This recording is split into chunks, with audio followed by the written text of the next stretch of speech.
The diner buzzed like angry wasps, casting a sickly yellow glow over the cracked vinyl booths. My fingers ached as I wiped down the same table for the third time, the smell of stale coffee and burnt grease clinging to my uniform like a second skin. It was nearly midnight, and the exhaustion had settled deep into my bones, the kind that no amount of sleep could cure. "Emma, table 6 needs more coffee," barked Jerry from behind the counter, his voice cutting through the hum of the overhead lights. I nodded, grabbing the pot with hands that trembled slightly. 3 double shifts this week. My feet screamed in protest with every step, blisters rubbing raw against the inside of my cheap sneakers. This was my life now. This was what I'd become. The bell above the door chimed, and I looked up more out of habit than interest. The man who walked in didn't belong here. That was my first thought. He moved through the grimy diner like a shadow passing through light. Tall, dark suit that probably cost more than I made in 6 months, perfectly tailored to broad shoulders that spoke of controlled power. His black hair was styled back, revealing a face that could have been carved from marble. Sharp jawline, high cheekbones, and eyes so dark they seemed to absorb the light around them. But it wasn't just him. 2 men flanked him. Massive, alert, their eyes constantly scanning the room. Security. The kind you only saw in movies or outside expensive hotels in the city. They took positions near the door and by the window, their stance casual but ready. I felt my breath catch. He was young, maybe early 30s, but carried himself with the authority of someone who'd never been told no in his entire life. And he was beautiful in that dangerous way that made smart women turn around and walk in the opposite direction. "Emma!" Jerry's voice snapped me back to reality. "The coffee?" Right. Coffee. I was just the invisible waitress. People like him didn't see people like me. I approached table 6, a regular old Mr. Patterson, and refilled his cup with hands that suddenly felt clumsy. But I could feel eyes on me, dark eyes, watching. The awareness prickled across my skin like static electricity. "You look tired, sweetheart," Mr. Patterson said kindly, his weathered face creasing with concern. "I'm fine," I lied, forcing a smile that felt like cracking plaster. "Just a long week."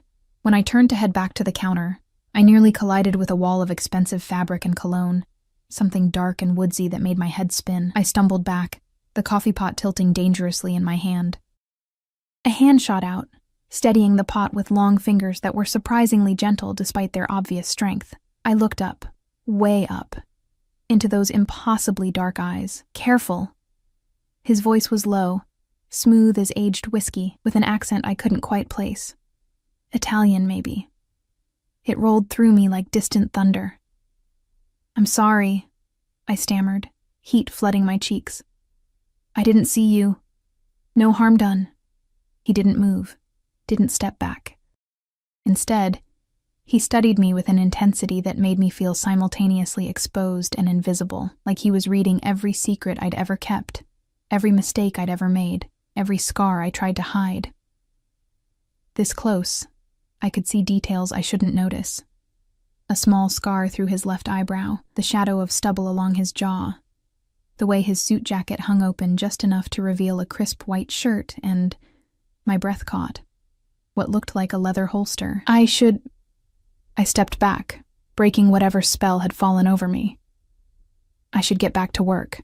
He inclined his head slightly, a gesture that felt almost old world, and moved past me to a booth in the corner. The booth with the best view of the entire diner, I noticed. The booth where someone could see all the exits. I busied myself with cleaning, with refilling coffee, with anything that kept me from looking at that corner booth. But I felt his gaze like a physical touch, warm and heavy and completely unnerving. "Who's the suit?" I asked Jerry quietly when I returned to the counter. Jerry's face had gone pale. "Don't know. Don't want to know. Just stay out of his way, Em. Guys like that, they're nothing but trouble." But trouble found me anyway. It always did. I was wiping down the counter when I heard my phone buzzing in my apron pocket. The screen lit up with a name that made my stomach drop. Marcus. My ex. The man who'd taken everything from me and left me with nothing but debt and shame. I should have ignored it. Should have deleted his number months ago. But some sick part of me still hoped. Hoped for what? I didn't know. An apology? An explanation? I stepped into the back room, the one that smelled like old mops and desperation, and answered. "What do you want, Marcus?" His laugh came through the line, cruel and sharp. "Just calling to see how my favorite charity case is doing." "Still slinging coffee to drunks?" My fingers tightened around the phone. "I'm hanging up. Wait. I actually have some news you might want to hear." His voice dripped with false sweetness. "You remember Vanessa? The woman I left you for?" How could I forget? The beautiful, successful lawyer who'd been sleeping with my fiancé for 6 months before he finally worked up the courage to tell me. The woman who got everything I was supposed to have. "We're getting married, Em. Big wedding. The kind you always dreamed about." He paused, letting it sink in. "You know what the funniest part is? She's everything you tried to be and failed. Successful, beautiful, not drowning in my debts because she's actually worth something." Tears burned behind my eyes. But I wouldn't give him the satisfaction. "Congratulations." "Oh, don't be bitter. I'm just calling to give you some friendly advice. Stop waiting for your life to get better. Stop hoping some prince is going to come save you. You're nobody, Emma. You'll die alone in some shitty apartment, and no one will even notice you're gone." His laugh echoed in my ear. "Face it. You're not the kind of woman men fight over. You're the kind they leave behind." The line went dead. I stood there in that dingy back room, phone still pressed to my ear, feeling the words sink into my skin like poison. The worst part? He was probably right. I was nobody. Nothing. Just another invisible person serving coffee and counting tips and praying I could make rent. The tears came then, hot and bitter, and I hated myself for them. Hated that I was crying over a man who'd stolen from me, lied to me, and left me to clean up his mess. Hated that I still let his words hurt me. I don't know how long I stood there, but eventually, the tears stopped. I wiped my face with rough paper towels, checked my reflection in the cracked mirror, red eyes, splotchy skin, the picture of pathetic, and forced myself back out into the diner. The corner booth was empty. Something like disappointment flickered through me, which was ridiculous. What did I care if some dangerous-looking stranger had left? But then Jerry called out, "Emma, someone left this for you." On the counter sat a $100 bill and a business card. Heavy cardstock, expensive. Just a name, Dante Moretti, and a phone number. No company, no title, nothing else. "He asked specifically for you," Jerry said, his voice tight with warning. "Said to tell you." He swallowed hard. "Said to tell you that you're wrong about being nobody." My hands trembled as I picked up the card. How had he heard? The back room was through a closed door, and I'd kept my voice low. Unless... I looked up at the corner booth again, and for the first time, I noticed the angle. The booth was positioned perfectly to see not just the exits, but also the slim gap in the back room door. A gap I'd never noticed before. A gap just wide enough to carry sound if someone knew how to listen. He'd heard everything. He'd heard Marcus tear me apart, heard me cry, heard every humiliating second of my breakdown. And instead of leaving like any normal person would, he'd left a tip that was more than I made in a night and a card with his name. "Who is he?" I whispered. Jerry's face had gone from pale to gray. "Emma, I don't know for sure, but guys like that, expensive suits, bodyguards, that kind of presence, they're connected. You understand what I'm saying? Connected. Mafia. He meant mafia." I should have thrown the card away, should have forgotten the whole encounter, should have gone back to my invisible life of coffee stains and broken dreams. Instead, I slipped the card into my pocket, my fingers brushing over the embossed letters of his name, Dante Moretti. The name felt dangerous on my tongue, even unspoken. The name felt like a door opening into a darkness I couldn't begin to understand. That night, after my shift ended at 2 a.m., I walked to my apartment through streets that smelled like rain and exhaust. The building was old, the kind with peeling paint and a front door that didn't quite lock. My studio was on the 4th floor, barely big enough for a bed and a kitchenette, with windows that looked out onto a brick wall. I dropped my keys on the counter and pulled out the card again. In the dim light of my single lamp, the name seemed to shimmer. My phone buzzed. A text from an unknown number. You deserve better than dying alone, Emma. You deserve to be fought over. My heart stopped, then started again. Too fast, too hard. Another text. Keep the card. You'll need it sooner than you think. I stared at the screen, fingers frozen. How did he get my number? How did he know what Marcus had said? The exact words? A third text. Sleep well. You're safe tonight. The last part should have been comforting. Instead, it felt like a promise wrapped in a threat. Safe from what? Safe from whom? And what happened tomorrow? I walked to my window, pulling back the thin curtain. 4 floors down, on the empty street, a black car idled at the curb. In the driver's seat, I could make out a figure, watching, waiting. Protecting or hunting, I couldn't tell which. I let the curtain fall and backed away from the window, my pulse thundering in my ears. This was insane. This was dangerous. This was everything I should run from. But as I climbed into my cold bed, Marcus's words echoed in my head. You'll die alone. No one will fight over you. And somewhere in the darkness of my room, I wondered if maybe, just maybe, he'd been wrong. I wondered what it would feel like to be worth fighting for. I wondered if I'd just made a terrible mistake by not throwing that card away. And I wondered what Dante Moretti wanted from someone like me, someone invisible, someone broken, someone who had nothing left to lose. The question kept me awake until dawn painted my brick wall gray, and even then, I couldn't shake the feeling that my life had just tilted on its axis, that everything was about to change, that I'd already stepped into a cage I didn't yet understand, one made of dark eyes and darker promises, of protection and possession, of a danger I couldn't name but could feel in my bones. The card burned in my pocket like a brand. And somewhere in the city, I knew he was still watching. I lasted 3 days before everything fell apart. 3 days of pretending the card in my pocket didn't exist. 3 days of double shifts at the diner, of avoiding Jerry's worried glances, of ignoring the black car that appeared on my street every night like clockwork.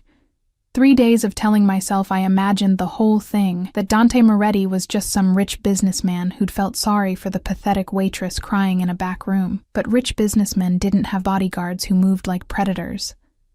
They didn't leave $100 tips for burnt coffee. And they definitely didn't send text messages at 3 a.m. that made my skin prickle with equal parts fear and something I refused to name. On the 4th day, Marcus made sure I couldn't pretend anymore. I was walking home from my shift, the October air biting through my thin jacket, when I saw the eviction notice, orange paper screaming against my apartment door like a wound. 72 hours to vacate. Past due rent, it said. 3 months past due. My hands shook as I tore it down. 3 months? I'd paid. I'd scraped together every penny, lived on ramen and hope, and I'd paid. Inside my apartment, I pulled up my bank account on my phone. The screen swam before my eyes as I scrolled through transactions. There, 3 payments to my landlord. 3 payments that had cleared my account and disappeared into the void. I called the property management office, my voice cracking. There's been a mistake. I paid. I have proof. Ms. Chen. The woman on the other end sighed, the sound of someone who'd had this conversation 1,000 times. According to our records, we haven't received payment since July. If you have proof of payment, you'll need to dispute it with your bank, but the eviction stands until— Please. The word broke out of me. Please, I have nowhere else to go. I paid. I swear I paid. I'm sorry. 72 hours, the line went dead. I sat on my bed, really just a mattress on the floor, and felt the walls closing in. This was it. Rock Bottom had a basement, and I'd just found it. My phone rang. Marcus. Of course it was Marcus. Hello, Emma. His voice oozed false sympathy. Heard you're having some housing troubles. Ice flooded my veins. What did you do? Me? Nothing. But you know, funny thing about those payments you thought you made. Turns out your dear old landlord is a poker buddy of mine. We got to talking, and I mentioned how you still owed me money. Remember? The 10 grand you borrowed for my business venture? I never borrowed anything. You stole from me. Not how the signed loan agreement reads. The one you signed when you thought we were building a future together.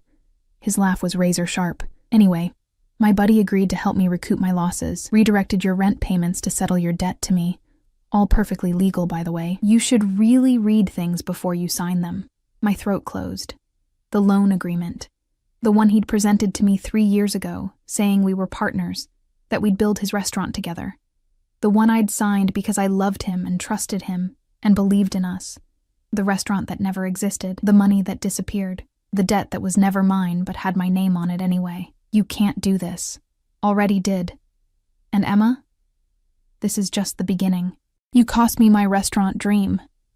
You think you can just walk away and start over? I'm going to make sure everyone knows what a failure you are. What a nobody.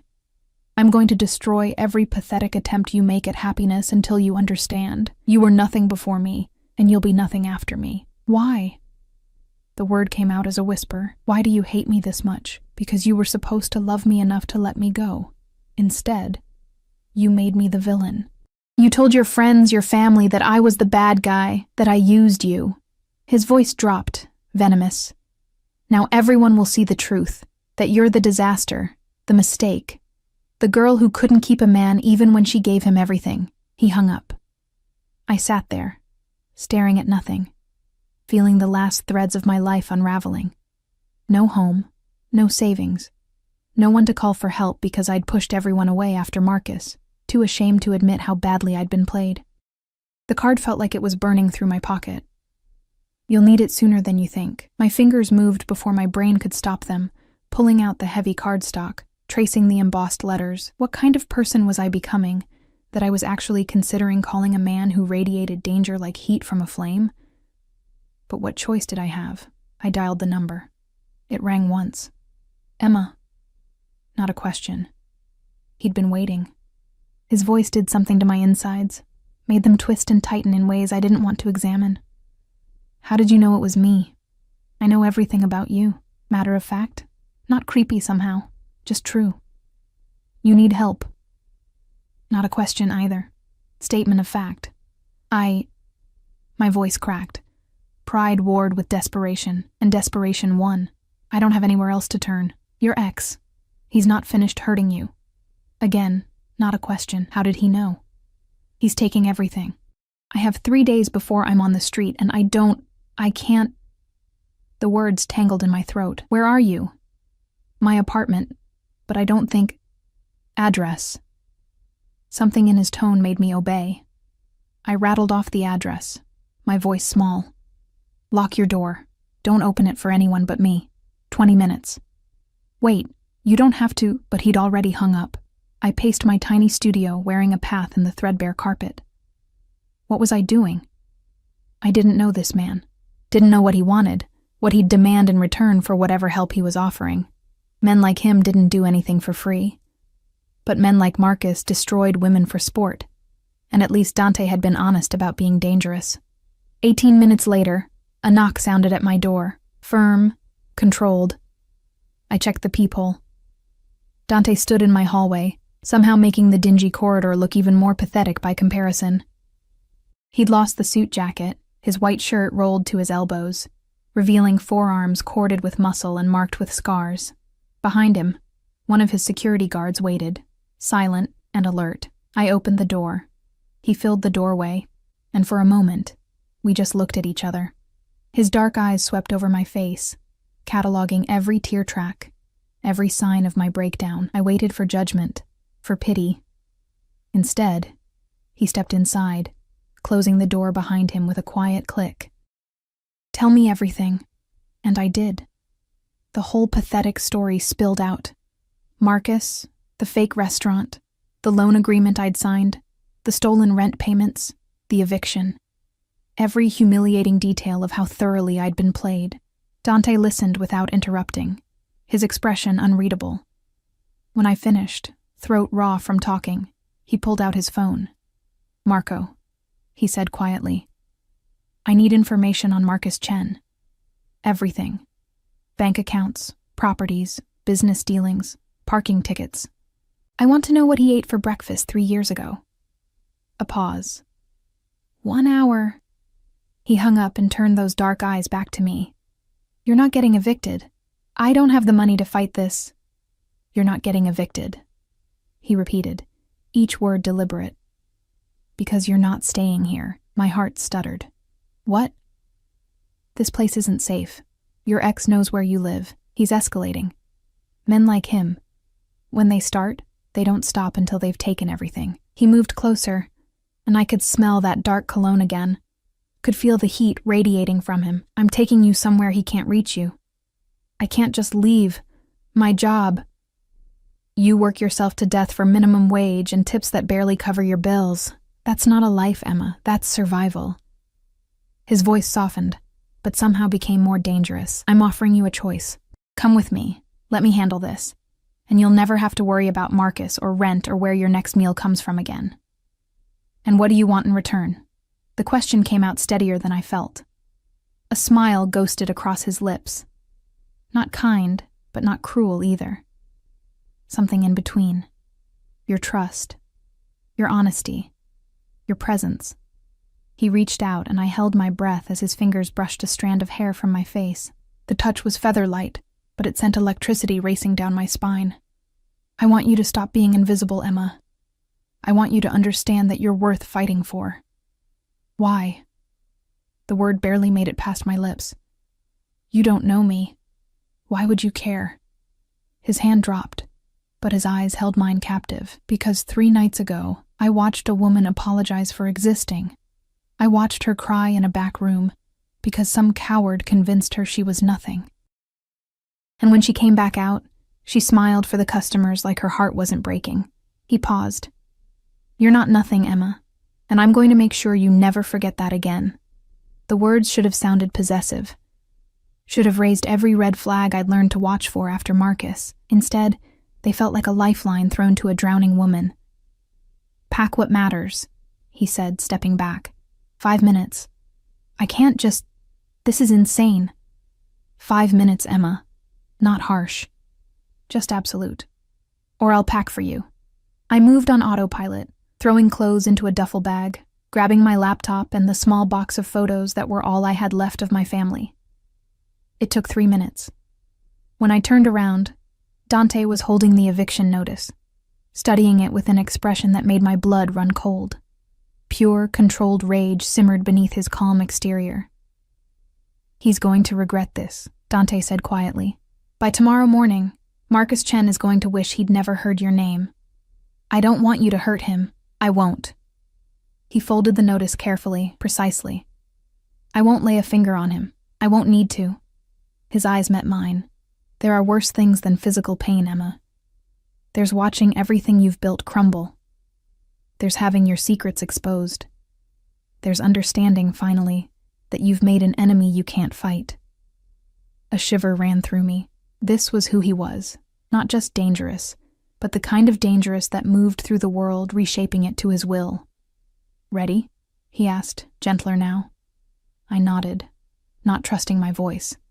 In the hallway, his security guard took my bag without a word. We descended the 4 flights in silence, and when we stepped outside, I expected the black car. What waited instead made my breath catch. A sleek black SUV with windows so dark they looked like obsidian. The security guard opened the back door, and Dante gestured for me to enter. The interior smelled like leather and money. Dante slid in beside me, and the door closed with a heavy, final sound, like a cage clicking shut, like a decision I couldn't take back. As we pulled away from my building, my old life, I watched it disappear in the darkened window. Somewhere in that car, between the plush leather seats and the man who radiated barely leashed power, I felt the last threads of Emma Chen, the invisible waitress, snap and fall away. Where are we going? I asked. Dante's hand found mine in the darkness between us, his fingers warm and strong. Home. Not his home. Home. Like I already belonged there. Like I'd always belonged there. And despite every instinct screaming that I was making a terrible mistake, I let my fingers curl around his, let him hold my hand like I was something precious, let myself believe, just for a moment, that maybe Marcus had been wrong, that maybe I wasn't going to die alone after all. The penthouse occupied the entire top floor of a building I'd passed 100 times but never imagined entering. Floor-to-ceiling windows overlook the city lights like scattered diamonds, and the space itself was bigger than the entire floor of my old apartment building. Everything was sharp angles and expensive materials, marble, dark wood, steel that gleamed like a blade's edge. But it was the art that caught my attention. Not generic hotel paintings, but real pieces. Dark, beautiful, violent things that spoke of passion and pain. A bronze sculpture of a woman breaking free from chains, an oil painting of a storm-tossed sea. A photograph of ruins reclaimed by nature. "You appreciate beauty in broken things," I said softly, trailing my fingers near, but not touching the bronze woman. Dante stood behind me, close enough that I could feel the heat of him. "I appreciate things that refuse to stay broken." His breath stirred my hair. "Things that survive." A woman appeared from one of the corridors. Older, elegant, with silver-threaded hair and kind eyes. "Mr. Moretti, shall I prepare the guest room?" "No." The word was absolute, the room adjoining mine. "I want her close." My cheeks burned. The woman, housekeeper, assistant, didn't even blink. "Of course. I'll have fresh linens brought up immediately." She disappeared as silently as she'd arrived. "That's not necessary," I started. "I can take any room." Dante turned me to face him, his hands on my shoulders, firm but careful. "You're under my protection now, Emma. That means you stay where I can reach you, where I know you're safe." His thumbs traced small circles against my collarbone, and my breath hitched. "Do you understand?" I should have argued. Should have insisted on boundaries, on maintaining some distance from this man who looked at me like I was something he intended to keep. Instead, I nodded. "Good girl." The praise shouldn't have affected me, shouldn't have sent warmth pooling low in my belly, but it did. And from the slight curve of his lips, he knew it. He released me, stepping back. "Marco will be here soon with information on your ex. While we wait, you should eat. You're too thin." "I'm not." "When did you last have a real meal? Not coffee and whatever scraps they let you take from the diner." I opened my mouth to protest, then closed it. He was right. I couldn't remember the last time I'd eaten something that wasn't leftovers or instant noodles. Within minutes, the elegant woman returned with a tray. Not takeout containers, but actual plated food, pasta and a cream sauce that smelled like heaven, fresh bread, a salad with vegetables I couldn't afford at the grocery store. "Sophia has been with my family for 20 years, Dante said, guiding me to a dining table that could seat 12. "She fusses." "I don't fuss, I care." Sophia's voice carried from the kitchen, making Dante's lips twitch in something almost like a smile. I ate because he watched me, those dark eyes tracking every bite like he was memorizing the sight. It should have been uncomfortable. Instead, it felt like being seen for the first time in years. Really seen. Halfway through the meal, a knock sounded. The security guard from earlier entered, followed by a lean man with sharp features and calculating eyes. He carried a tablet and an expression that said he'd found something interesting. "Marco," Dante acknowledged. Marco's gaze flicked to me, assessment and curiosity in equal measure, before focusing on his boss, Marcus Chen, 32. Currently engaged to Vanessa Hartley, criminal defense attorney. On the surface, he's clean, marketing consultant, modest income, no criminal record. "On the surface," Dante repeated, each word precise. "Dig deeper, and it gets interesting." Marco swiped through his tablet. He's been running a long con for at least 5 years. Targets women with assets or savings, isolates them from support systems, convinces them to invest in fake business ventures. 3 confirmed victims before Miss Chen, probably more who didn't report. My fork clattered against the plate. 3? There were 3 other women? Marco's expression softened fractionally. All with similar patterns. Relationship, isolation, fake investment, disappearance with the money. You were just the most recent. Why isn't he in prison? My voice came out strangled. No charges filed. He's careful, uses legal documents, makes it look like failed business ventures rather than fraud. Technically, what he did is civil, not criminal. Marco looked at Dante. But there's more. The fiancée, Vanessa Hartley. She's not a victim. She's his partner. They've been running this together for 3 years. The pasta turned to ash in my mouth. Vanessa. The woman Marcus had supposedly fallen for. The upgrade he'd traded me in for. She was in on it. They'd planned it together. Every moment of my humiliation had been choreographed. Where is he now? Dante's voice had gone cold, flat, dangerous. The Hampton residence, preparing for the engagement party this weekend. Guest list includes several partners from Hartley's firm, a judge, 2 city councilmen. Marco's smile was sharp as glass. Very public event. Good. Dante leaned back, his expression unreadable. Public is perfect. What are you going to do? I asked, though part of me wasn't sure I wanted to know. Dante's eyes met mine, and for a moment, I saw something ancient and merciless swimming in their depths. I'm going to give Marcus Chen exactly what he's been giving others. Humiliation, exposure, the feeling of having everything ripped away while everyone watches. He stood, moving to the windows. By Monday morning, he'll have no job, no fiancé, no reputation, and no money. He'll understand what it feels like to be nothing. How? The word escaped before I could stop it. Marco and Dante exchanged a look. It's better if you don't know the details, Dante said finally. Plausible deniability, which meant illegal, which meant dangerous, which meant I should stop this right now. Should tell him I didn't want revenge, that I just wanted to move on. But I thought about Marcus's laugh on the phone, about the 3 other women he'd destroyed, about Vanessa helping him, both of them laughing at how easy it was to manipulate someone's trust. Do it, I whispered. Dante turned from the window, something like approval warming his features. Marco, begin. I want everything in place by Friday night. Marco nodded and left, taking his tablet and his unsettling knowledge with him. Suddenly alone with Dante, if you could call being in a penthouse with staff and security alone, I felt the weight of everything crash over me. I'd just agreed to let a man I barely knew destroy my ex-fiancé. I'd moved into his home. I'd let him touch me, look at me, speak to me in ways that made my pulse race and my common sense flee. You're thinking too much. Dante crossed the space between us in 3 strides.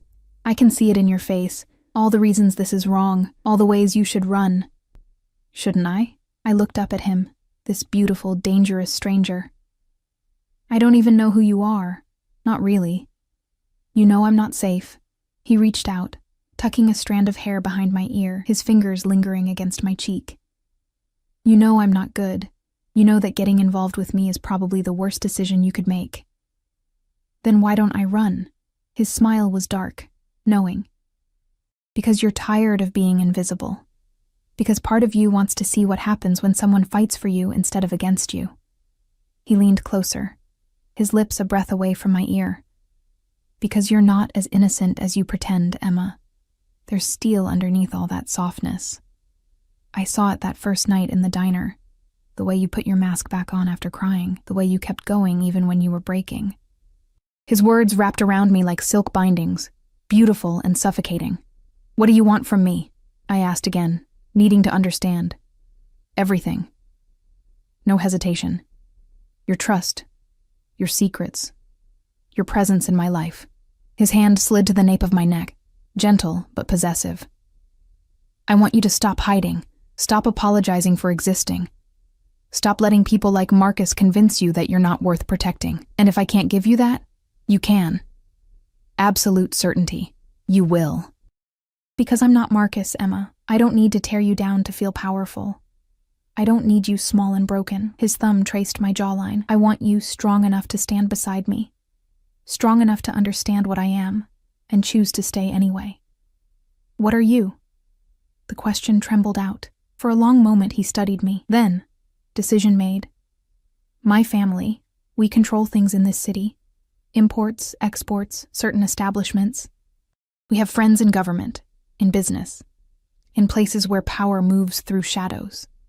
He didn't blink, didn't soften it.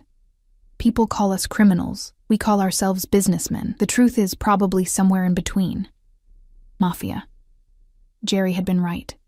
And you're telling me this because I don't lie to people under my protection. Because you deserve to know what you're walking into.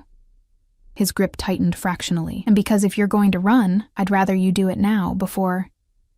Before what? His jaw clenched. Before I become too invested to let you go.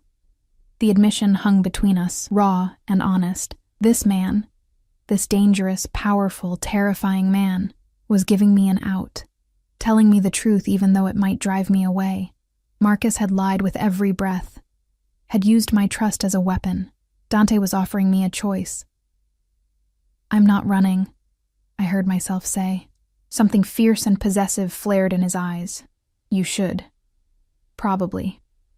I met his gaze without flinching. "But I'm tired of should. I'm tired of safe. Safe got me an eviction notice and a broken heart. This isn't safe, Emma." His voice dropped to a growl. "I'm not safe. The world I live in, there are rules, enemies, consequences you can't imagine. Then protect me from them." The words came out stronger than I expected. "You said I was under your protection, so protect me. Teach me.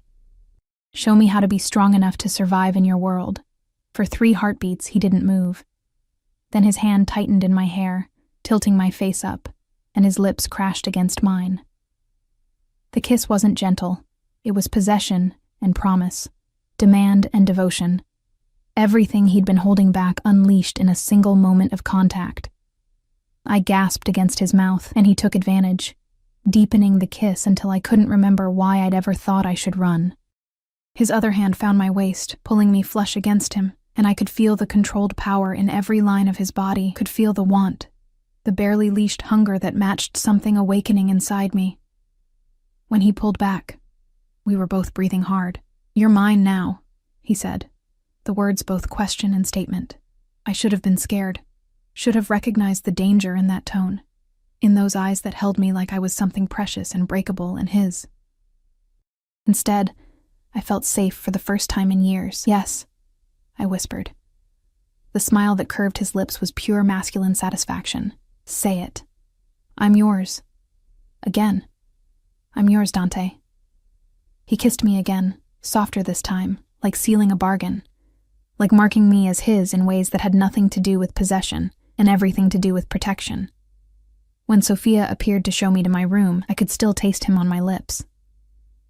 The room adjoining his was beautiful, all soft grays and creams, with a bed that looked like a cloud, and windows that showed the city spread out below like a kingdom. A kingdom that, tonight, felt a little bit like mine. I fell asleep in sheets that cost more than my security deposit, in a room where I could breathe without counting the cost.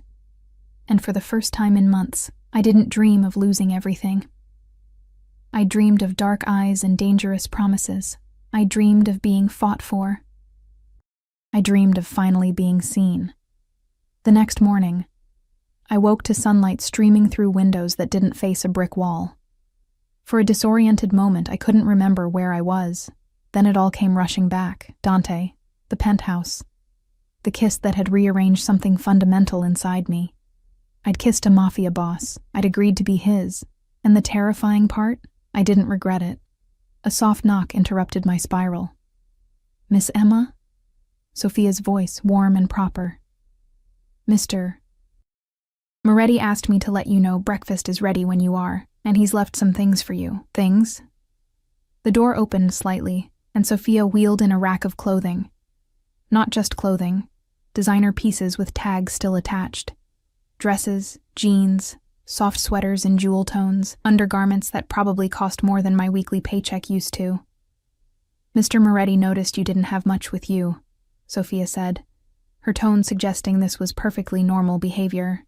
"He took the liberty of having his assistant procure a few essentials." A few essentials. There had to be thousands of dollars worth of clothes on that rack. "I can't accept these. With respect, Miss Emma, Mr. Moretti is not a man who takes no for an answer when he's decided to care for someone." Sophia's eyes were kind, and between you and me, it's been a very long time since he's cared for anyone. The implication settled over me like a weight. "How long have you known him?" "Since he was 17. Wild, angry boy who'd just lost everything that mattered." She smoothed an invisible wrinkle from a silk blouse. "He built himself back up from nothing. But he did it alone. Hasn't let anyone close in all these years." Her gaze met mine. "Until you." "Why me?" The question burst out. "I'm nobody special. I serve coffee and can't even pay my rent on time." Sophia smiled, gentle and knowing. You're the first person in 15 years who looked at him and didn't see power or fear or opportunity. You just saw a man. She moved toward the door. He's waiting for you. Third door on the left. After she left, I stood there staring at the rack of beautiful things. Things chosen for me, things that said I mattered. I selected a pair of dark jeans that fit perfectly, and a cream sweater soft as a whisper. When I caught my reflection, I barely recognized myself. I looked cared for. Protected. I looked like I belonged. The dining room was different in daylight. The view even more spectacular. The city sprawling beneath us like Dante owned every inch of it. Maybe he did. He stood at the window, phone pressed to his ear, speaking rapid Italian. He'd showered, his dark hair still damp, wearing black slacks and a charcoal shirt with the sleeves rolled up. Casual power, dangerous beauty. He turned as I entered, and something in his expression shifted, softened. "I'll call you back," he said into the phone, not taking his eyes off me. "Yes, it's more important. Handle it." He hung up. "The clothes fit," he observed, moving toward me like a predator who'd spotted prey. "You didn't have to. I wanted to." He reached out, fingers grazing my cheek. "You're under my roof now, Emma, under my protection. That means you don't want for anything." His thumb traced my lower lip. "Understand?" I nodded, not trusting my voice. "Good. Now eat. We have a busy day." Breakfast was an array of pastries, fresh fruit, omelets that melted on the tongue. I ate while Dante watched, occasionally offering me bites from his own plate with an intimacy that felt earned despite knowing each other less than a week. "Marco called," he said finally, setting down his coffee. "Everything is in place for tonight." Tonight? My stomach clenched. Marcus and Vanessa's engagement party. The one where they plan to parade their success in front of everyone who matters. His smile was sharp enough to draw blood. "It's going to be quite the event. What are you going to do?" He corrected. "What we are going to do is make an appearance." My fork clattered against the plate. I can't, he'll be there." "Exactly." Dante leaned forward, capturing my hand. "He's going to see you walk in on my arm, wearing a dress that costs more than he stole from you, looking like the woman you were always meant to be." His grip tightened. "And then he's going to watch his entire life implode." "I don't understand." "You will." He stood, pulling me up with him. "Come. I want to show you something." He led me through the penthouse to a room I hadn't noticed, a study lined with books and dark leather, dominated by a massive desk. Marco sat at a laptop, his expression intent. "Show her," Dante commanded. Marco turned the screen. It displayed what looked like financial records, emails, text messages, evidence. Mountains of it. "Marcus Chen and Vanessa Hartley's entire operation," Marco explained. 5 years of fraud, documented victims, falsified business records. We've also traced the money, offshore accounts, dummy corporations, the whole structure. He clicked to another screen. "Tonight, at precisely 9:30 p.m., this information goes to the FBI, the state attorney's office, and every major news outlet in the city. But that's not all," Dante added, something dark and satisfied in his voice. "At 9 p.m., Vanessa Hartley will receive a video call from one of her former clients, a client she sold out to the prosecutor in exchange for a lighter sentence for a different client who paid better. The call will be on speaker, in front of all her colleagues. How did you—" "I have resources." Dante's hand found the small of my back. "The judge attending tonight? He's about to receive evidence that Hartley bribed a court clerk. The city councilman? They're going to learn that Marcus has been using their names to legitimize his scams." He turned me to face him. "By the time we leave that party, Marcus and Vanessa won't just be finished. They'll be toxic, untouchable. Everything they built on the backs of people they hurt will come crashing down." I should have felt triumph, should have felt satisfied. Instead, I felt something darker, something that tasted like justice and revenge and power. "When do we leave?" I asked. Dante's smile was pride and possession. "That's my girl." The rest of the day passed in a blur of preparation. A stylist arrived with a makeup artist, transforming me with subtle skill. The dress Dante had chosen was midnight blue, the color of deep water, with a neckline that hinted without revealing and fabric that clung to curves I'd forgotten I had. When I looked in the mirror, I saw a stranger, someone confident, someone who belonged on the arm of a man like Dante Moretti. Perfect, Dante breathed when I emerged. He was devastating in a tailored black suit, diamond cufflinks catching the light. He looked like sin and salvation wrapped in expensive fabric. He fastened a necklace around my throat, sapphires that probably cost more than my old apartment building. His fingers lingered on my nape, possessive and tender. "These were my mother's," he said quietly. "She died when I was 17. My father, he wasn't a good man. He took everything from her, including her life." His jaw clenched. I swore I'd never let anyone hurt someone under my protection the way he hurt her. Understanding crashed over me. This wasn't just about revenge for my sake. This was about something deeper, older. A boy who couldn't save his mother, channeling that failure into protecting a woman who reminded him that some people were worth saving. "Dante, you're safe with me, Emma." He turned me to face him, always. "No matter what happens tonight or any night, I will burn down anyone who tries to hurt you." The vow should have terrified me. Instead, it felt like coming home. The engagement party was at an exclusive hotel, the kind with doormen in uniforms and crystal chandeliers that cost more than cars. Dante's hand never left my back as we entered, his security detail flanking us at a discreet distance. The ballroom glittered with the city's elite, lawyers, judges, business people. All here to celebrate Marcus and Vanessa's upcoming marriage, all about to witness their downfall. I saw him first. Marcus, in a suit that didn't quite fit right, laughing too loud, working the room with practiced charm. Then Vanessa, beautiful, cold, perfect in a white dress that screamed bridal. Marcus's gaze swept the room and landed on us. His face went pale, then red, then an interesting shade of purple. "Emma?" His voice carried, drawing attention. "What the hell are you doing here?" Every head turned. Every conversation stopped. Dante's hand tightened on my waist, a silent reminder of his presence, his support. "Marcus." I was surprised by how steady my voice sounded. "Congratulations on your engagement." He stalked toward us, Vanessa following with narrowed eyes. "You weren't invited. You need to leave before I have security." "I don't think so." Dante's voice cut through the room like a blade. Quiet, but everyone heard. "Emma is my guest. My companion." He emphasized the last word, making it clear exactly what he meant. "I'm Dante Moretti." The name rippled through the crowd. Recognition, fear, respect. Dante didn't need to explain who he was. His reputation preceded him. Marcus's courage faltered. "I don't care who you are. She's not welcome. Careful." The single word from Dante carried enough threat to make Marcus step back. "You're talking about someone under my protection. I take that very seriously." Vanessa put a hand on Marcus's arm. "Perhaps we should all just—" Her phone rang. She glanced at it, confusion crossing her face. "It's a blocked number. Answer it," Dante suggested, his tone conversational. "You'll want to take this call."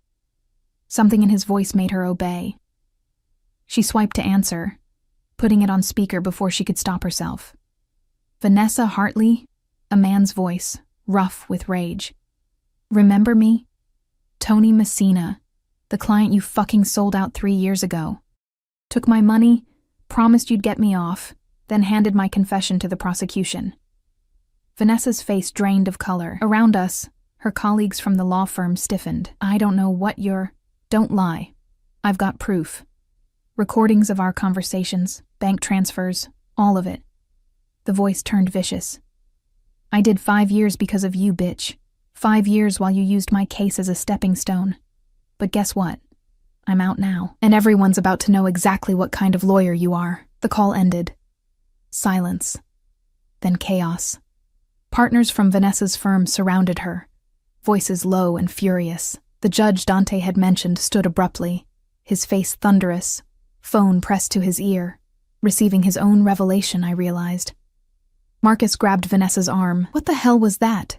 What did you do?"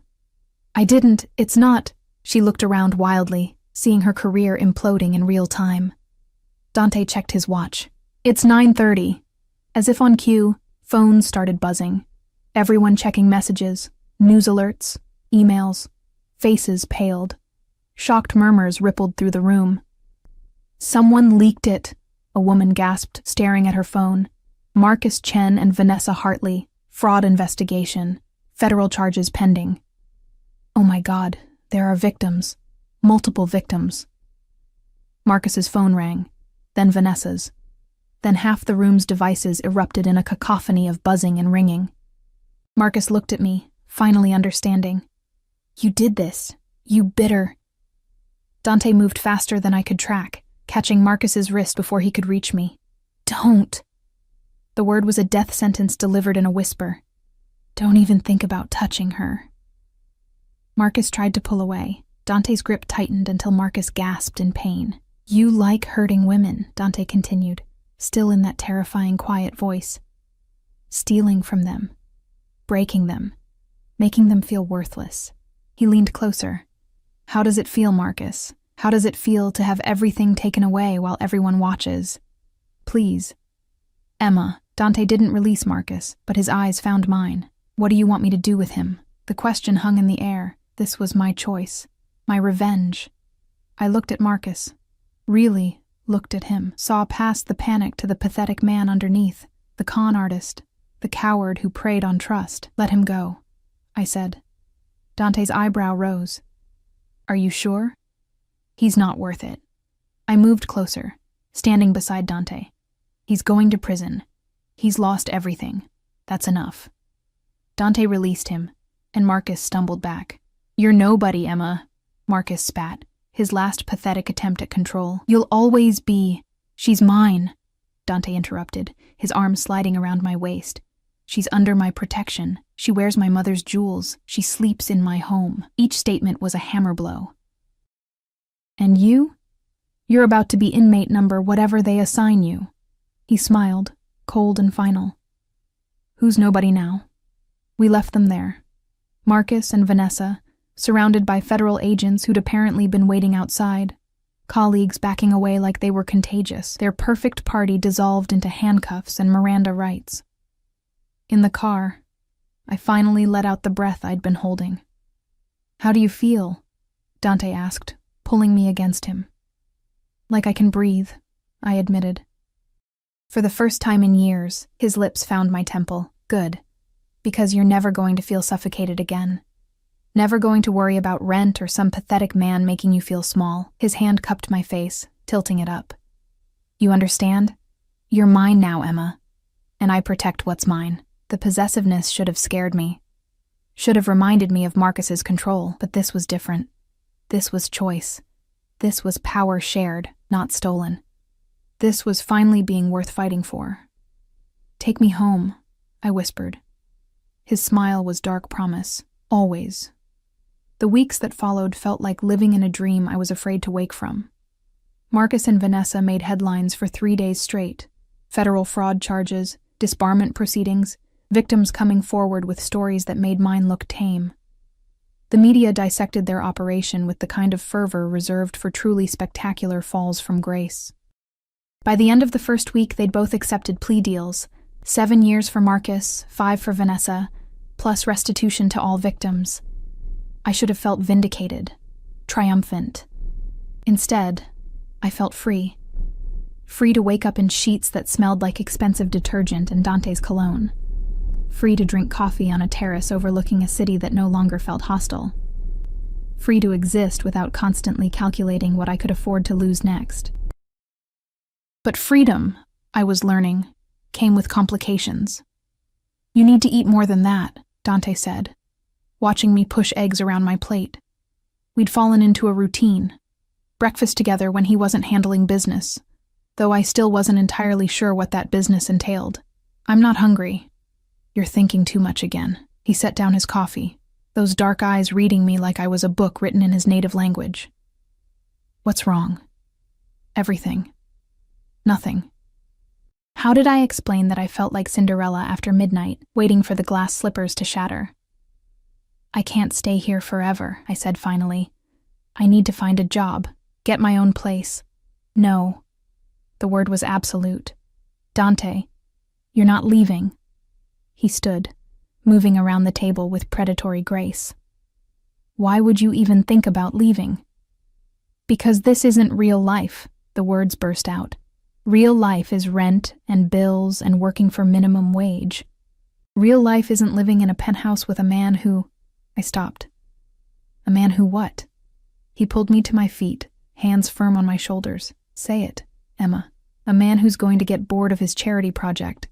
There. The fear that had been eating at me since that first night. You saved me from Marcus.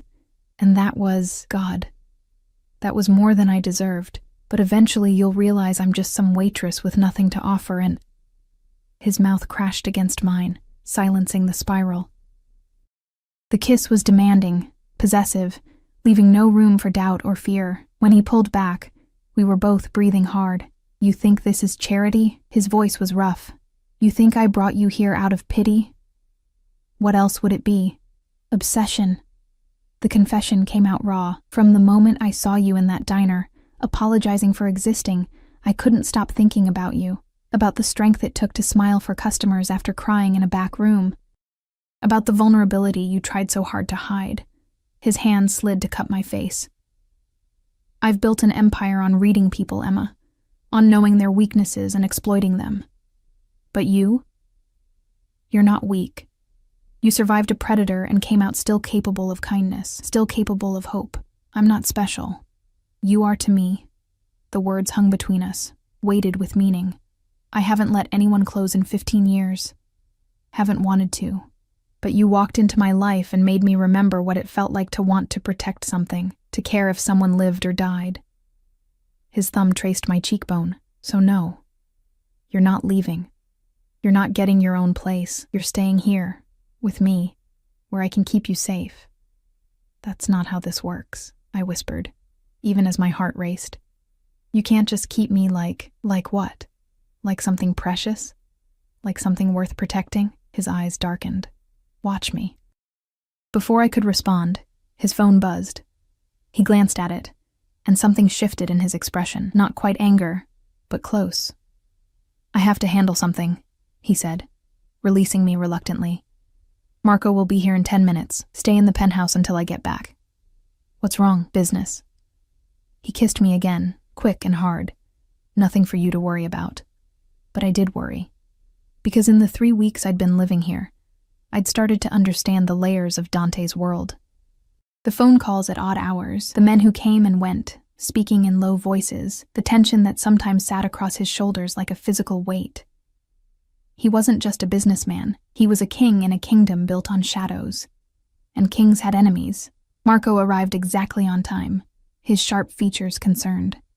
Ms. Chen, Mr. Moretti asked me to stay with you until he returns. What's happening? Nothing you need to worry about, he said, but his hand rested near his jacket where I knew he carried a gun. Just routine. Routine didn't require armed guards. I spent the afternoon trying to distract myself, read a book I couldn't focus on, attempted to sketch, something I hadn't done since before Marcus, but my hands were too restless. Finally, I ended up on the terrace, watching the city sprawl below. You care about him, Marco's voice came from behind me. He'd been silent for hours, a watchful presence. Is that a question?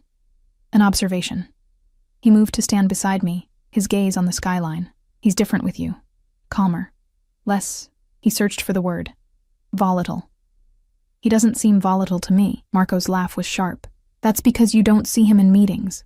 Don't see how he handles threats or betrayals. He paused. He's a good man, Ms. Chen, but he's also a dangerous one. The world he operates in doesn't forgive weakness or mercy. Why are you telling me this? Because he's going to give you a choice soon.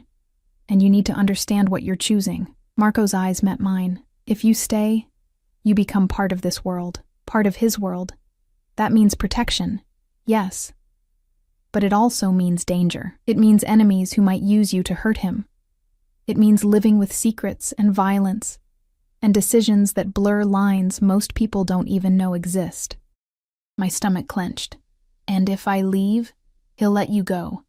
He'll make sure you're safe, set up somewhere comfortable, but it will destroy something in him. Marco's expression was unreadable.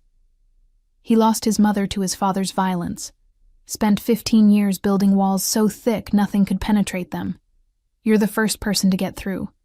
If you leave, I'm not leaving." The words came out certain, surprising us both. Marco studied me for a long moment, then nodded. "Good." Because he needs someone who sees the man under the monster.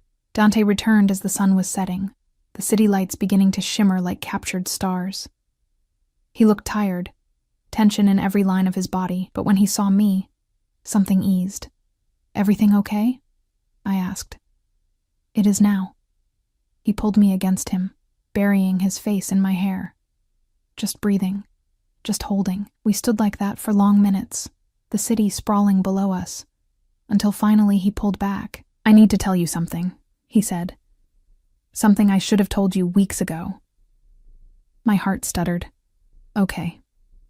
He led me to the living room, poured 2 glasses of wine with hands that weren't quite steady. When he spoke, he didn't meet my eyes.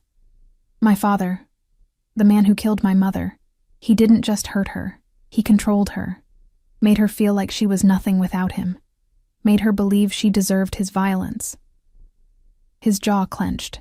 By the time I was old enough to understand, she was too broken to leave, too afraid. When she finally tried, when she finally found the courage to take me and run, he found us, killed her, made me watch. Horror flooded through me. "Dante." I was 17. The family, my uncle, the men who worked for my father, they took me in, taught me how to survive in this world, how to be strong enough that no one could ever hurt me or mine again. He finally looked at me. "But I also learned how easy it is to become what you hate, to cross lines until you can't remember where they were. I've done things, Emma, things I can't take back, things that would make you see me differently if you knew. Tell me," I said quietly. "I've hurt people who threatened my family. I've destroyed businesses that competed with ours. I've made decisions that cost people their livelihoods, sometimes their lives." His voice was flat, emotionless. "I tell myself it's business. That I'm not like my father because I follow codes, because I protect my people. But the truth is, I'm capable of terrible things when someone threatens what's mine." He waited, watching for disgust or fear. Instead, I moved closer, taking his face in my hands. "You're not your father. How can you know that? Because your father would never admit what he was, would never question his choices, would never look at someone he cared about and worry that he wasn't good enough for them." I held his gaze. "You're not a monster, Dante. You're a man who survived a monster and built something from the ruins. I'm still dangerous." "I know." I smiled slightly. "That's not the deterrent you think it is." Something like wonder crossed his face. "You should run from me." "Probably." I kissed him softly. "But I'm choosing to stay, choosing you. All of you. The protection and the danger, the gentleness and the violence, the man and the myth." His arms came around me, crushing me against him. "You're mine," he breathed against my hair. "Tell me you understand that you're choosing this, choosing us, knowing exactly what it means." "I'm yours," I confirmed. "And you're mine. That's how this works, right? Protection goes both ways?" His laugh was surprised, delighted. "Yes. God, yes." He pulled back just enough to look at me. "I love you. I've loved you since that first night when you came back from crying and Since you smiled chose strength anyway. over surrender." The words hit like lightning, illuminating everything. "I love you too," I whispered. "Even though you're terrifying and possessive, and probably bad for my life expectancy." "Especially because of that," he corrected, and kissed me until the city lights blurred and the only thing that mattered was this. Us, together, choosing each other despite every logical reason not to. That night, he made love to me with a tenderness that contrasted sharply with his reputation. Worshipped every inch of skin like I was something sacred, whispered promises in Italian that I didn't understand but felt in my bones. Afterward, lying tangled in sheets that smelled like us, I felt something settle into place, something that had been fractured since Marcus, maybe since before. "What happens now?" I asked, tracing patterns on his chest. "Now you stop hiding. Stop pretending you're nobody." He caught my hand, pressing a kiss to my palm. "You're Dante Moretti's woman. That means something in this city. That means you're untouchable. That sounds isolating. It's powerful." He shifted to look at me. "But you don't have to be alone in it. I'll teach you to navigate this world, introduce you to the people who matter, show you how to hold your own in rooms full of predators. And if I want to do something, work, create, build something of my own, then you do it." He said it like it was obvious. "You think I want a trophy? Someone decorative and empty? I want a partner, Emma. Someone strong enough to stand beside me, not behind me." The idea took root, fragile but growing. A life not just survived, but lived. Not just protected, but powerful. "I want to go back to school," I said suddenly. "I dropped out when everything fell apart. But I was studying art therapy, helping people heal through creativity." Dante's smile was proud. "Then you'll go back. I'll handle the tuition, the logistics, everything. I want to pay my own way. You will. By being mine. By choosing this life, you're taking on risks that most people can't imagine. That's payment enough."